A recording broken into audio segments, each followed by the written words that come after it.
Gents, before we went to break, we were chatting with Brian, just really looking at his experience at ABSA Retail Bank. Something that you picked up on, Richard, while we were chatting during the break, is learning in a risk-free environment. Do you want to expand on what your concern was with that? Yeah, so I think absolutely, as Brian said, we can't have workers failing in front of customers. So how do we create that same adult learning experience where learners can, in a risk-free environment, fail and learn from those failures, get that coaching? And one of the techniques we've used is a technology-enabled process. We call it performance simulation. And what that does is, I'll give an example of a call centre simulation that we created for Telstra. And what that does is it simulates calls from customers, and we get the subject matter experts from the business to make sure these are very, very real examples. In fact, we often use recordings from real calls. And then the sales consultant then actually interacts with the customer through the technology. They get the performance feedback from the coach, and they do all this, and they get scored, and they can go down the right path, the wrong path, get the coaching and the feedback. And they're learning in an environment that doesn't risk that that customer service that you talked about being so critical for the organisation. Well, Charl, MTN, another multinational organisation operating many call centres, I'm sure. With the MTN Academy, would you be using call centre simulation? I think the challenge is, there's 21 operating units across Africa and the Middle East, so to reach your people out there means you have to think quite creatively. Operating units do look at the infrastructure, so they use a combination of classroom-based learning. We've done quite a lot of work on e-learning, bringing learning to the learner, because remember, call center people are people that are sitting down, have to be there for the customer.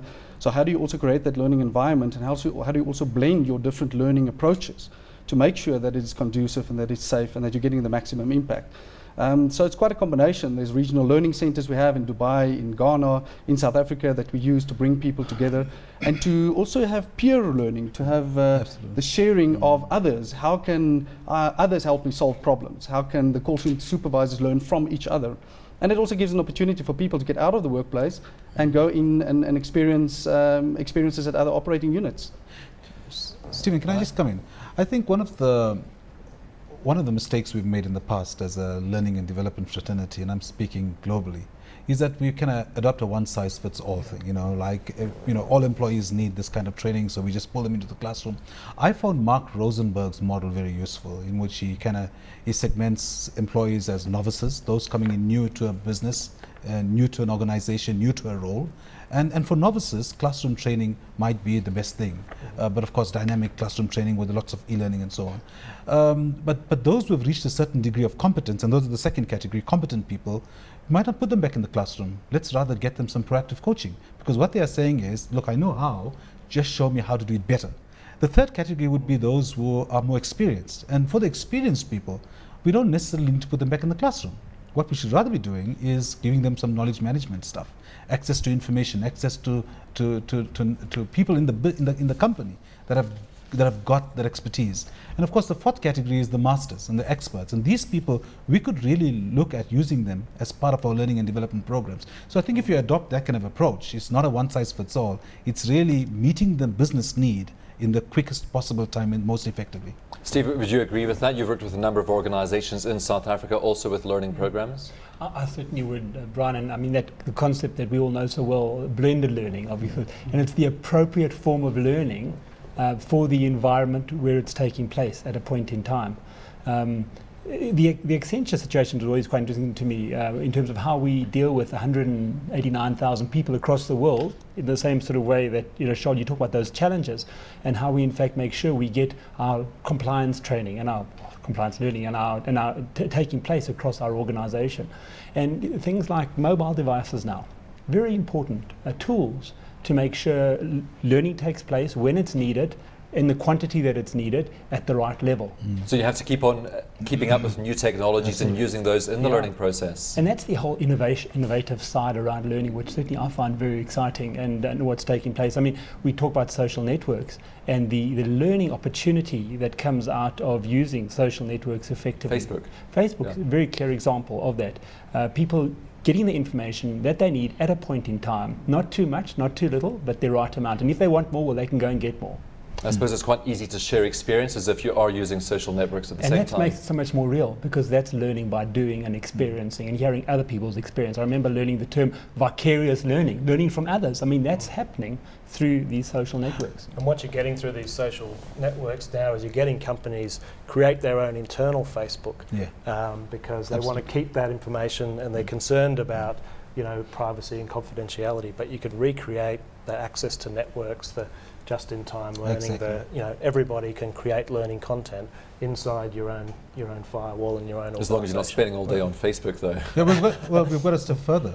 We've actually taken that good concept and asked people to, in the real good principle of contributing to other people's knowledge, is saying, well, if I've asked a question through the internal Facebook site on some business challenge, and Charl has contributed to it, and Richard has contributed to it, and I get the responses, I must be able to rate them in terms of a 5-star rating. How good was Charles? And soon, the system we've got in the retail bank environment, the business brain, soon the system will take out those 4s and 5s and keep the 1s and 2s, really good stuff, so that it becomes a corporate asset database for the company.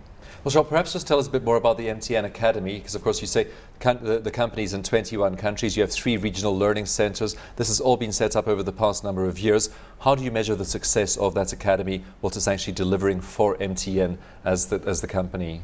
I think there's 2 levels. At the one level, it's obviously the impact it's making to the learners themselves. And we here use a system called Metrics That Matter, that is a software system that we partner with. And it gives us benchmarks to see how people have experienced the value to them back in the workplace, the value of the tuition, the value of the infrastructure that's there to support them.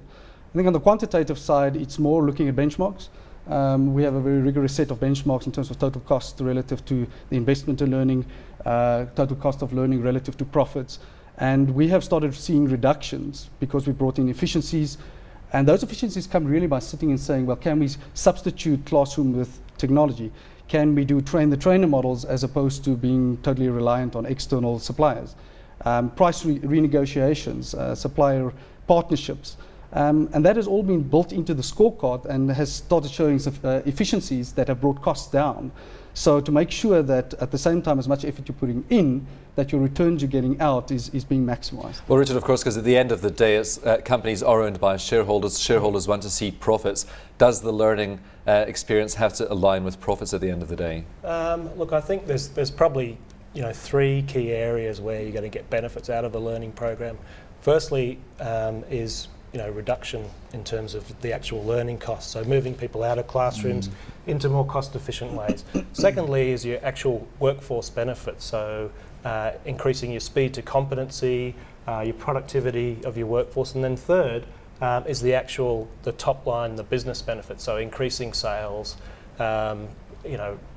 improving your cash flow of your organisation, etc. So those are the 3 levels, and I think absolutely you've got to your learning program needs to deliver benefits at all 3 levels.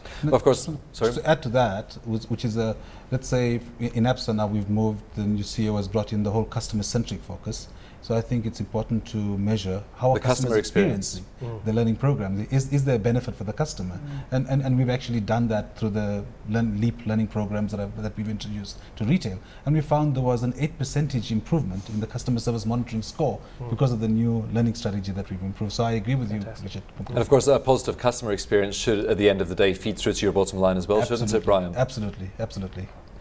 What should organisations be doing who haven't embarked on successful learner programs at the moment, Steve? Well, I think we sometimes think, well, this is going to cost a fortune, and there's a big barrier to doing that. But I think the starting point really is to make sure you understand what's critical to your business, and you understand where those critical capabilities lie within your business and what you need to build. Starting at that point and then using the innovation and the innovative processes that we have available to us, which really, a lot of them are really low cost, to make sure you create this culture of learning. And I started off by right up front talking about the fact that learning can become such a key enabler of the culture of the organisation. Within the Accenture environment, what we do is our learning is really part of our DNA. By which we use every learning opportunity to reinforce key components as to what we stand for and how we in fact do business in our organisation. Charl, a key enabler for businesses, learning, is this something that's an ongoing process, though? So once everybody's been through the academy, it's not complete. You have to keep on going, don't you? Absolutely. Make sure learning is part of the strategic agenda. And I think very important, make sure that leadership plays a very important role to continue that process of development. The classroom and the infrastructure can do so much, but then they go back into the workplace, and that coaching process, that performance support process, and providing enablers to help sustain the development that you've invested in. Leadership plays a key role.